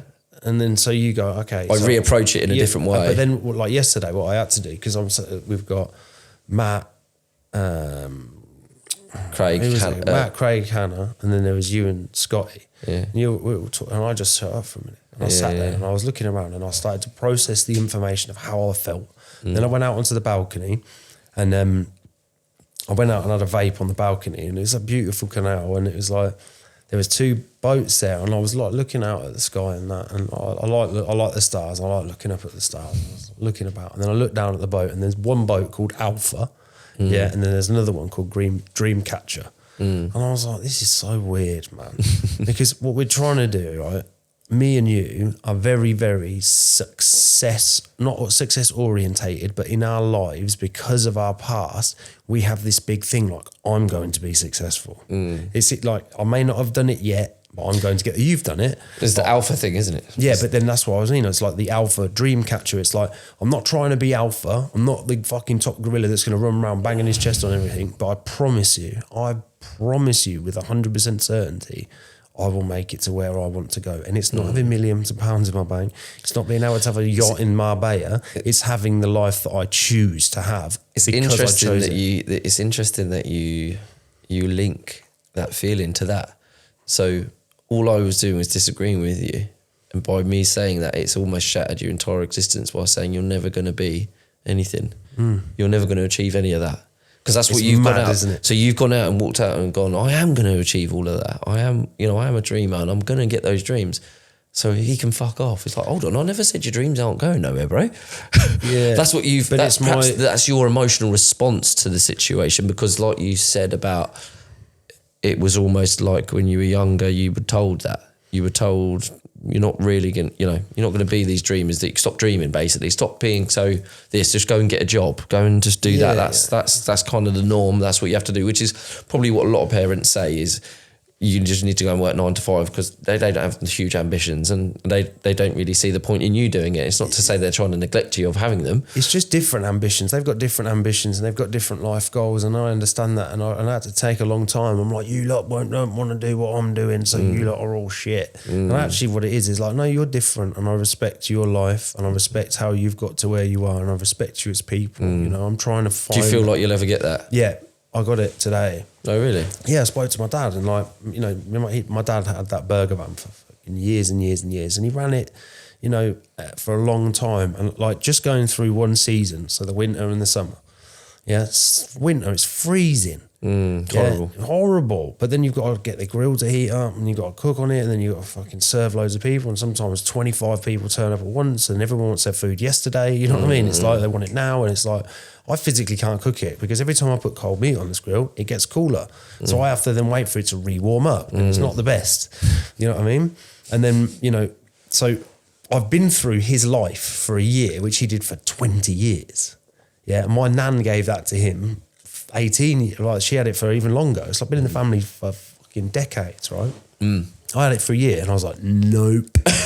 Because I loved the independence, but like if I wanted a day off, I'd just have a day off. Because it was like, well, and then your trade slows down because people can't rely on you. You're being there, yeah. But I opened it in COVID. It was really good to the start. I'd done loads of branding, marketing, all that sort of stuff. I invested a bit of money in it. you know, I got it off the ground, and, you know, I'm not scared to try things. You know what I mean? I'm not scared to jump out of a job into something else. Until I find my thing, which I've now found, I'm not scared of doing it. Do you think your dad kind of respected you for doing that? Well, no, but when I spoke to him yesterday, what happened was I was like, he was like, I can't even remember what we're talking about. I said, oh yeah, he said he's away with mum. And he was like, oh yeah, I'm not back at work till Wednesday. I was like, it must be so good for you to know you've got paid holiday now. And he was like, yeah, it's nice. And I was like, yeah, it must have been horrible, because he was like, yeah, I literally worked every day at the van. Did Monday to Saturday every week. And he didn't have any time off. He would only have time off at Christmas. So fair play to him. He did it 15 years, 51 weeks of the year, 50 weeks of the year, like bank holidays or whatever else. He still got up, did his stuff and went into work, and he was up every morning at the same time. So I respect that. The men of, you know, one thing I'll give that to my old man. I mean, he's not someone I respect to a certain degree, but when it comes to work ethic, the man was a warrior. You know, he worked ridiculous amount, you know, 15, and that generation, they generally did, the men. They you know, I'm not saying that this generation don't, because they still are men, you know, because Tim, God, he works ridiculous 15-hour days every day. I think the next generation are struggling with the idea of work, because everyone wants to be a YouTuber, a podcaster, this, that and the other. And like, here's us sitting here gluttonously, like, I've got a podcast now. But for me, this wasn't what I dreamt of as a child. But I think it would be pretty futuristic for you to figure this one out. But what I've realised in the last 10 years, one of the things I love most is just having a deep conversation. I want to talk. I want to be able to figure stuff out. And when you think deeply, and when you find people that think deeply, and also, but like, so I know think deep thinkers, yeah. And I've got some great friends in the past. You know, one of my best mates, Jamie. I spent so much time with him. We were so close. And we laughed at everything together, and like we're just so close. And I don't feel like I've done the best in sort of pulling away from him, just because I didn't need to. But also it's all kind of out of shame, because you know, I felt I hadn't dealt with the situation correctly. But you know, there's certain areas of my life that I've changed that other people aren't changing, which is fine. That's their lives. But then, like, what I want to find, which I've now got, which is why I've cried the last 2 mornings, because it's like, and I said to you, I've never had a friend like you, yeah. But I've never had a friend like Scotty. I've never had a friend like Matt.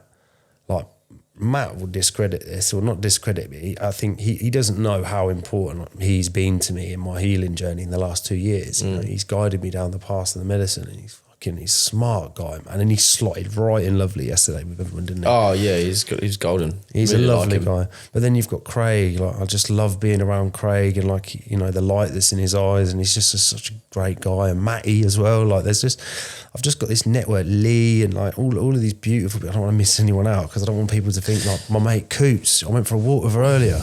You know what I mean? And you know, people assume you're dating someone. I've got 2 or 3 female friends, and I love them to bits, because I can be as feminine as I like, and that's not really like I put on a dress and nip round there and like let's braid each other's hair. But you know, if I go on, I've been on one date just to explore something, and I went on that date, and I went round to my mate Fern's house, and she helped me pick the clothes, and her mate was there, and I took my mate Jimmy, and we went round, and we were just like, you know what I mean? We picked clothes. They helped me pick the outfit, because I was like, what do I wear? Fucking hell, I don't know what to do.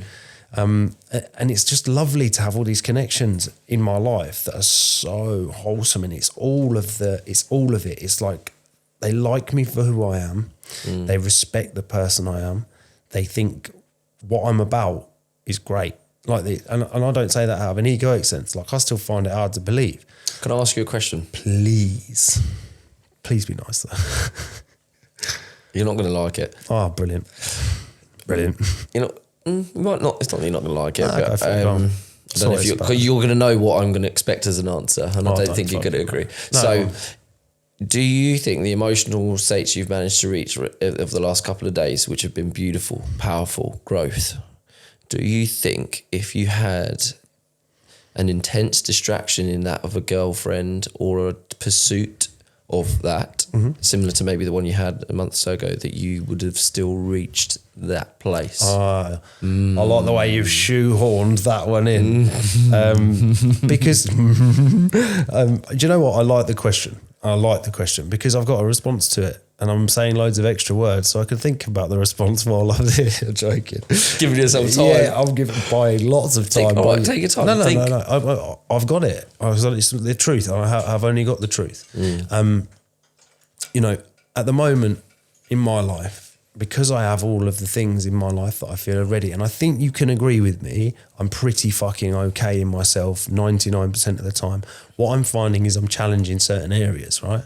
And you've got a very different view on the relationship and dating thing. You want to be a year apart. You really want to heal. You really want to go through that. But Matt raised a great point yesterday. He said he's done healing for 2 years and then got with somebody and then fuck me. He thought he was sorted. Yeah, but he's done one specific type of healing, which is ayahuasca, right? No, ayahuasca, therapy. I thought he was just doing ayahuasca. No, he does practice every day. The geezer's got it wrapped up. But and I've said this to you a few times, when you enter a heightened emotional situation, then those traumas, which you think you've treated so lovely, are going to manifest to some degree. And that's why we both have agreed that they never go away. So for me, what I'm doing now is I pushed the door swang open, I fucking thought it was it, and then it turns out it might not be. So I backed out the door. But what I did is I didn't run off and fucking cry. I just shut the door and I was like, right, actually I'm leaving this one open because I really like her. I've left the door open a bit. But now I'm going about my business and doing my thing and continuing my journey. I'm not like praying or hoping about it, and I'm not open to the idea of what a relationship needs to be for me. I'm focused on what I need to be for myself. So when I meet someone, based on what you've taught me, so thank you, I'm really grateful for it, because I've got more balanced in myself. But my journey is going to contain this element of, I'm not saying it shouldn't be. You asked me the question. Yeah, no, I'm not saying that it shouldn't. Or my question again is just, do you think that you've reached that place now because the space is there to find it? The space has been provided and granted me. It's been granted me because of my exhibit of behaviour previously that, you know. Yeah, and you've pulled away from it, and in that space, it's the space. You've had the space. You're now, right, yeah. the space is there. And I think with my point was this: is if you do think it's, and what I think, if you have the woman there, they validate you and they make you feel better and they protect you from feeling what you felt yesterday. Yeah, that's I don't know if this is true. It's just my view, my opinion of what can happen if you have that validation from somebody telling you that you're great. It's actually because if the truth underneath you is, I don't really love who I am, or I have worthlessness, but you've got a woman there saying you're great. Oh, you're not treating that. Suddenly you don't feel the worthlessness, but it's still there. But it's just because they're there telling you, or them even, they don't even have to tell you. Just because they're there alone in itself they are the distraction from the truth, because they are giving you the confirmation that isn't real. But really, it's not healed. It's just absent-minded because they're validating you. Can I offer a perspective on it? Go on. So the terminology distraction means pulling away from what you say. You're looking at this camera. I'm distracted by this camera. Yeah. And while I'm looking at this camera, that camera's not getting what it needs from me, which is me to give it its attention. You know, change the batteries, put a new SD card, whatever it needs. Yeah. And that's what that needs. So for me, what I'm doing is I'm making sure that I afford myself the time and the availability in myself to make sure that camera gets everything it needs, but also open myself up to sort of test my limits with things. And then sort of like, because what I'm doing is like dipping my foot in, checking the behaviour, pulling out of it. So like I'm challenging myself, right? So I'll tell you about, you know, when I went to London with work, there's a group of girls sat on a table, and I would never have gone over, ever. And I went over, you know, I got the phone number that I wanted to get, and like rather than jump on it and try and fucking convince her I'm the one, right? I sent one message, and then she didn't message me till the next day. So I thought that's not. Because normally I'd receive that in rejection, but what I received that is in like she was out with her friends. So cool. She don't know me from Adam. So then she sent me a message the next day, and then I was like, well, I'm out at the gym, and then I'm going to see Zach, and then I did all the stuff I wanted to do, and then when I finally stopped and I had some time, I picked my phone up, I sent the message back. Yeah. So then like what I'm actually learning through trial is now like she's gorgeous, like unbelievable. But I've just gone, okay, cool. And I put my phone back down. Yeah. And then like, Really? Yeah, me. But then the next day, you know, she's messaged, and then I was out with, like, she messaged me this morning. Still not even listened to it. Because I've been out with Coops, and then I've been busy. I went out with Jimmy's family, and then I come here, and then, you know, I got here, and, you know, I've still not done it. We've done this, and I'll listen to it later, and then I'll probably respond tomorrow, so it's not unreasonably late. I don't even know what it says. So you're seeing if you can behave differently to what you have previously. Even in the small, because what I normally get is they're gorgeous. I want you the trophy. But like, I'm not going to say this without sounding like a dick. Doesn't matter if you do or you don't, bro. In my mind, the woman I want to spend the rest of my life with has to be 10-10. Because I want her to see the same in me, 10-10. I feel so lucky to have her. You know, and I was really lucky to have that with my ex-partner. She's fucking, I always think she's fucking, like, whenever I see her, she's just gorgeous. Yeah, I think we had this conversation before, didn't we? That it's not unreasonable to want to be really as attracted to the person that you fall in love with as possible, as both physically and internally. Emotionally, you know, it's got to be emotionally, physically, mentally, emotionally. You got to be connected and attracted to them in just an equal amount of measure. So, do you find that since you've sort of entered into this path, and I know you've got this slightly different method and path to me, how do you find the idea of, like, your relationship to the intimate side with somebody? Like, do you see girls and you're like you have that manly thing, or is it more like, no, I don't think there'd be a connection there? Because that's what I get now. It's like, right, I'm looking for a connection. I don't want, you know what I mean? Do you mean like sexual? Sexual, you like sex is not so low on the list. I don't ever know. Like when I was younger, I used to look at something. Oh, fucking hell, I'd love to smash her. Yeah. Do you know what I mean? But now, I don't look at women in that way, really. I just kind of admire them. I kind of admire a beautiful woman, but it doesn't not in a sexual nature, unless they're doing something incredibly provocative. Then that limbic system. Something goes bling. So that. But on the general, if I just see someone, I'm like, wow, that's one of the most beautiful women I've ever seen, and then I might fantasize about how great they might be for the next few seconds. not sexually, as like a wife. Oh, I can imagine her walking down Yarmouth Beach with some chips. You know what I mean? Seagulls. We'd have beautiful children. But again, I don't really do any of that at the minute. I think I'm just totally abandoned any of that stuff because I'm just. I don't like to be I don't like to fantasize. I've done so much of that when it comes to women and relationships. Like I can, which I'm sure you can relate to because I've heard you do it. You can fast forward 10, 15 years. I do it with everything. And it's like, I want to be a millionaire in 8 months. I try my best just to be here, to be now, to be realistic too. And the fantasy makes me feel like when I start fantasizing, I think of it as an unwellness. It's like I shouldn't be doing that. Not to not have dreams and ambitions and high hopes for the future, but don't spend too long there. And and as well, so there's a difference between meeting somebody, having a connection with them, really liking them, and then starting to think a little bit about what about the future, what it could hold. You can have a little think about that for a minute, versus brushing past someone, giving a little look, and then going, she's the one. Oh my God, I'm going to marry her. We could have this, we could have that. And before you know it, you're 20 minutes later and you're still thinking about the future with this. And you're like, what the fuck? You're mental.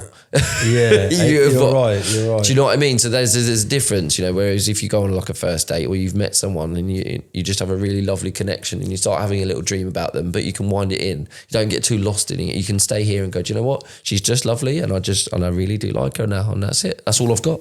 They're the problem though, the phone. So that thing is like when you have that feeling, how immediate is like never in history. Drop somebody off.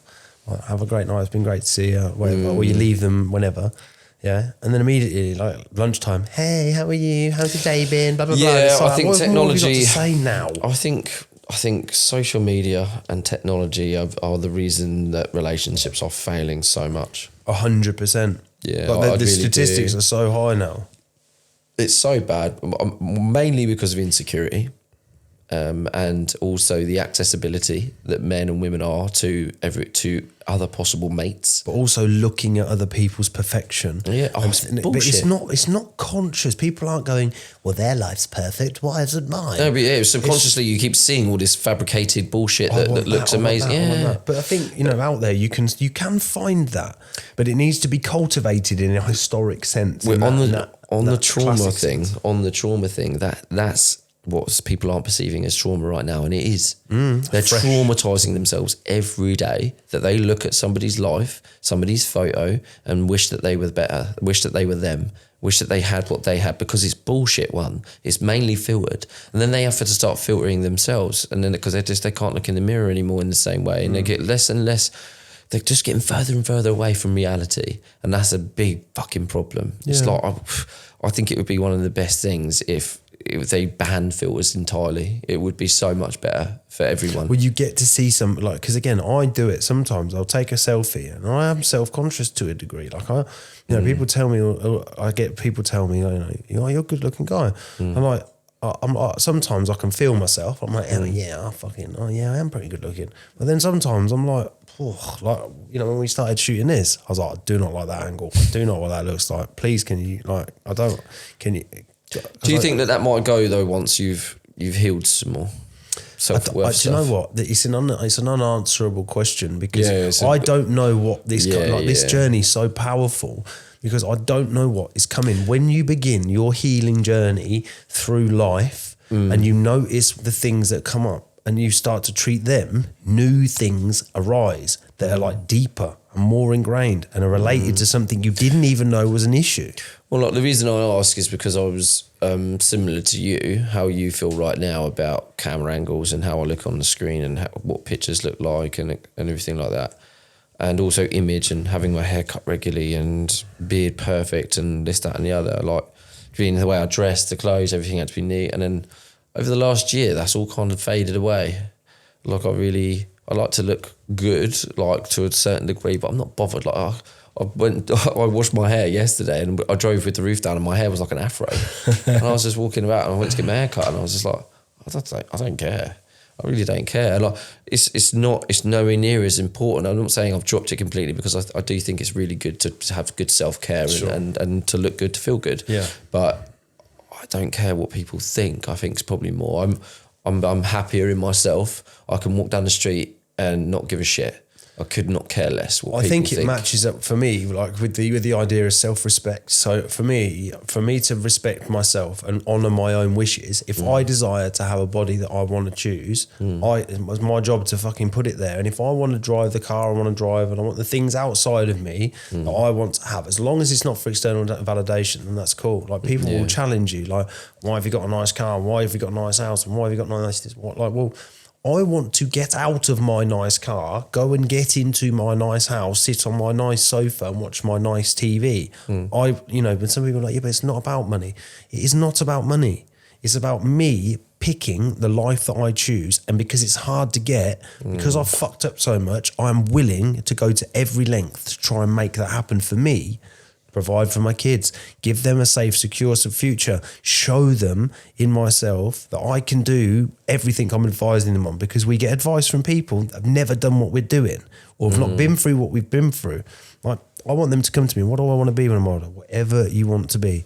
Or how do you know that? Well, I've done whatever I want to do. Yeah. Yeah, I think it's hard with regards to like the external things, because I always find that they don't ever mean as much as we think they mean before we get them. So you set this expectation. You've ticked those boxes for yourself, right? Yeah. So, for example, the car, either one of the cars when I got them, it was amazing. I was so fucking proud of myself. You should be. Yeah. And then but it was very short-lived. And they're fucking fun. Yeah, they're fun, and don't get me wrong, it can put me in a good mood if I want to go out and just have a little blast if I'm annoyed at something, and I think, I'll go and have a little spin. But you don't advertise it to the world that they're yours. I've never posted. I've only posted one video of my R8 that I posted, and that was because that car was really sentimental to me, because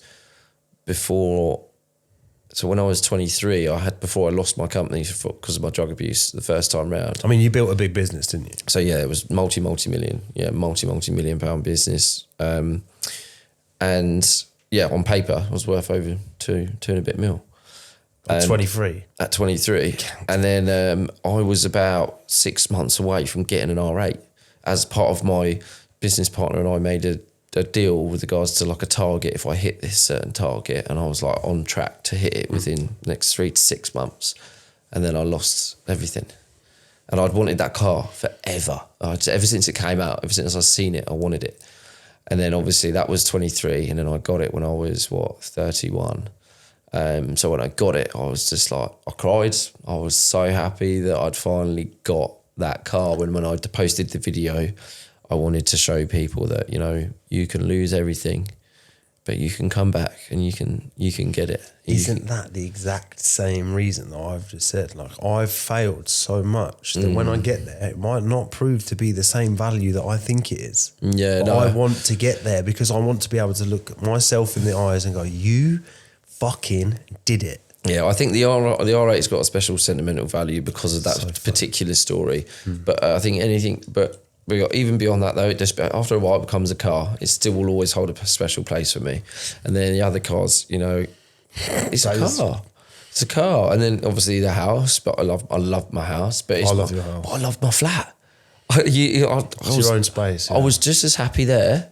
And bearing in mind, it wasn't about the flat itself, because in that flat I'd also had lots of trauma because I'd used a lot in that flat. You know, some of my worst days and one of my most suicidal, horrible, darkest hours and insane thoughts and behaviours were in that place. But I was better. I was clean. The flat was clean. It was a small. My living room is bigger than that whole flat. I know, yeah.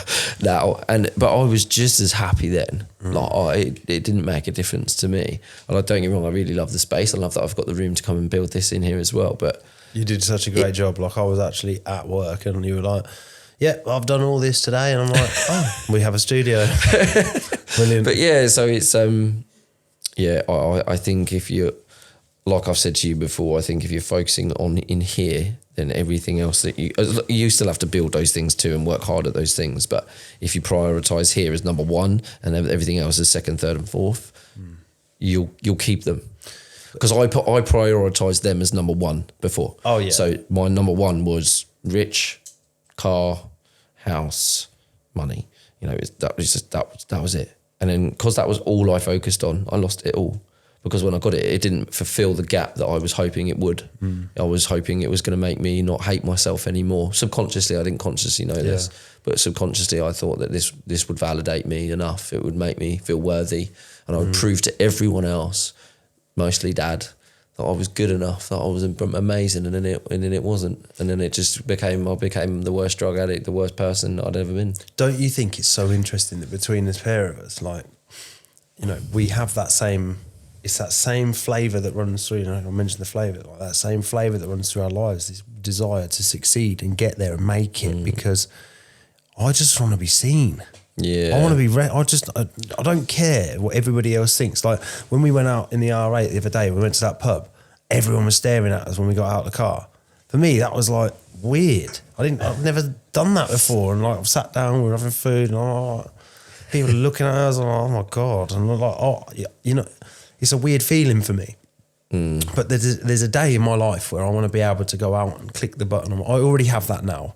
Yeah, I don't have the most amazing car in the world, right? But I fucking love my car. It's a lovely car. And I love being able to go out to it and click the button and the lights do their little dancey thing and I get in it and it's like, oh, this is what? It's not for anybody else. No. I spend so much time in that car that yes, it's nice but I rarely see people that I know in it. But it's such a nice feeling to park my car, look back at it and go, right, that's one box. You like the lights as well, don't you? I love the lights. But like when it's dark as well, it's like night riding. But it's not, again, it's not, you know, I wouldn't have that without the company that I work for now. And I love, you know, that business has given me a lot. And that business has given me an opportunity to earn. But, you know, I'm not going to go around and pretend I've got loads of money because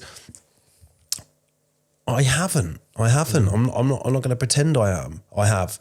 But at the same time, like I'm in a pretty good position in my existence to build the life I want, right? Because the foundations are all there, and now I'm so much better in myself. My work is getting so much better, And the more I'm doing, this is literally what I just said, isn't it? Yeah. So if you focus, number one is you.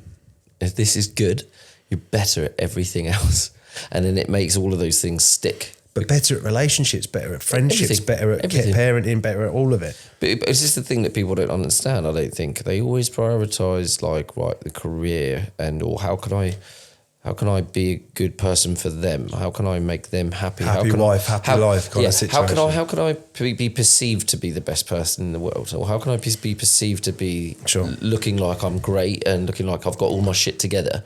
Instead of actually, no, just have my shit together. Just love myself. I think if children were taught at like 12, when they're going through adolescence, puberty, right, obviously you've got to get your education sorted, but your mental and spiritual well-being and your self-worth really need to be worked on now, like as a priority, because so that's where you get, like you said, being bullied, it destroyed your self-worth. And obviously there was some difficulties with your relationship with your parents as well, but I'd say it probably seems more like the bullying that was the bullying catalyst. Imagine if you'd had somebody there saying to you, right, okay, let's undo that damage now. Let's undo it now. And that's what I'm doing. But like, again, I just want to preface that, because anytime I mention my parents' name or their race, I want to always point out that they're amazing parents and brilliant, and I love them dearly. There was nothing that they did to me that wasn't how they were brought up. It wasn't how they wasn't out of the norm for them. It was just nothing different. And and the behaviours that I saw and I felt weren't intentionally with malice made to make me feel like that. And I think you were just a sensitive. I was just scared. I think you were sensitive, and perhaps they didn't know how to deal with your sensitivity. No, but they were, they had 3 kids very quickly, because also my sister. What happened with my sister, you lose a 4-year-old in a car accident, so my dad lost his daughter and his mum in the same car accident. My mum lost my daughter. That's got to change you big time. You're fucking, we think we know trauma. I respect those 2 people in a way that I couldn't even imagine, because I've got a 4-year-old son.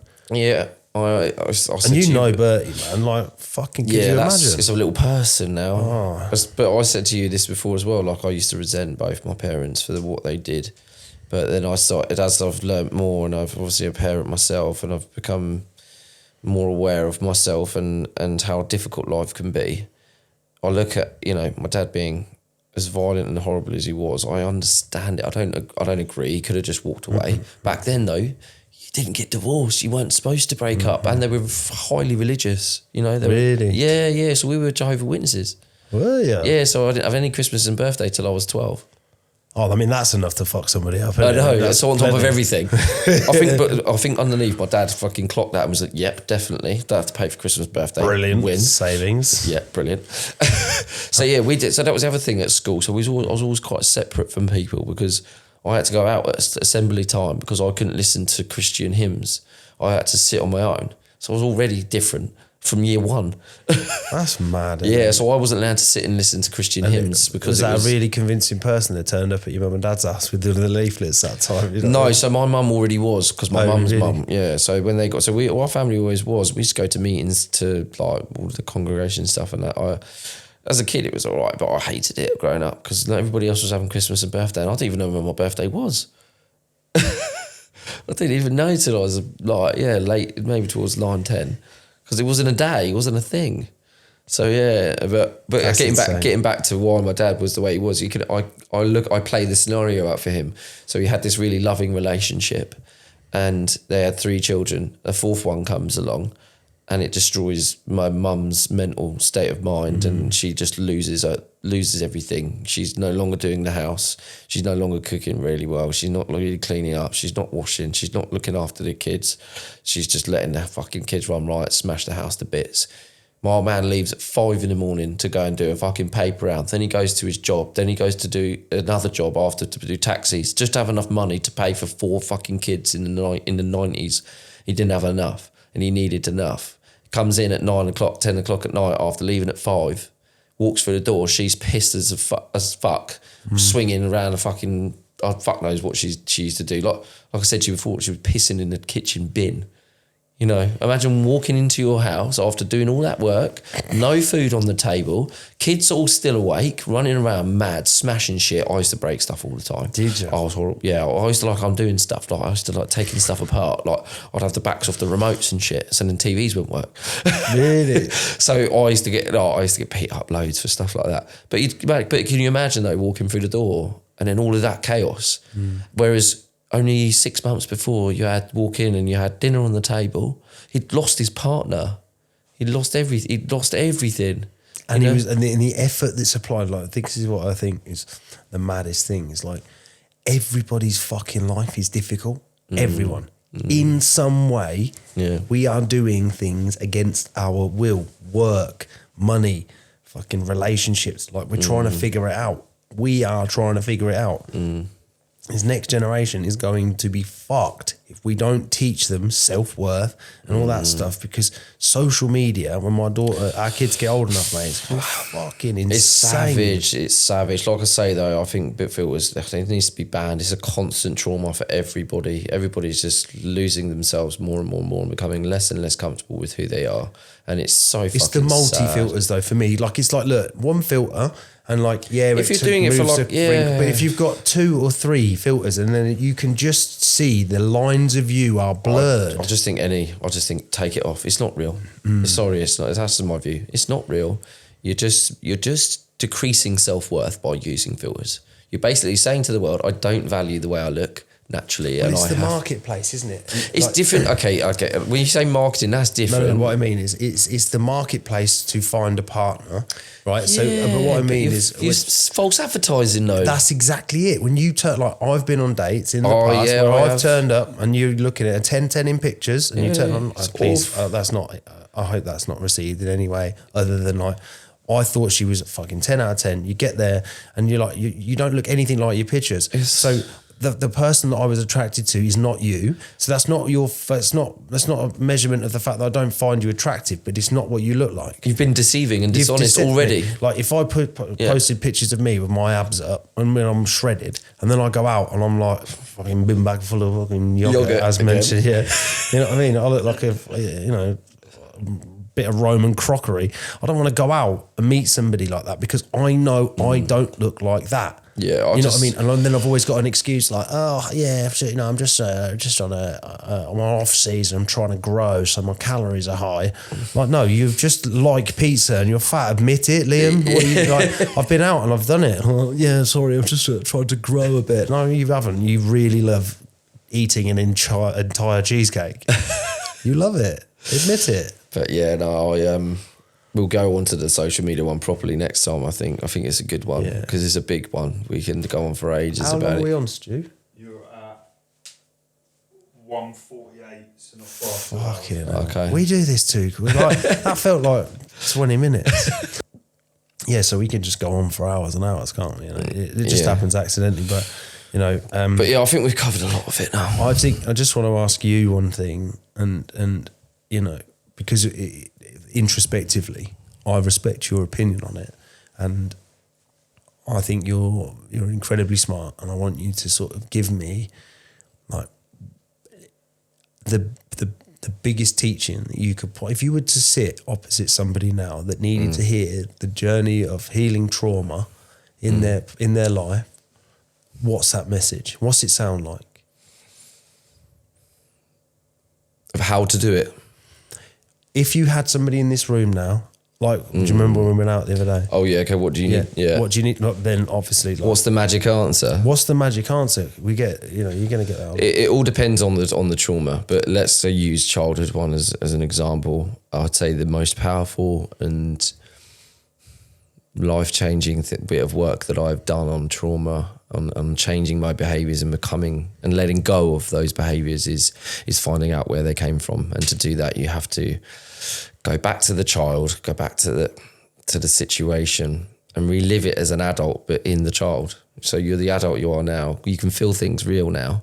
As a child, you numb yourself. You completely block trauma out, or in terms of feeling it. You don't. You just sit there in shock. You're like, and it doesn't feel like anything. And it's like your brain basically creates a defense mechanism to stop you feeling pain, because it's too much. It's too much chaos. So you learn to shut off, and it's a really bad thing. That's also you have to unlearn. Sure.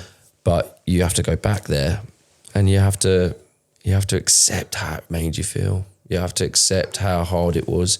You have to accept how scared you were, and you have to relive it and feel the pain for the child there.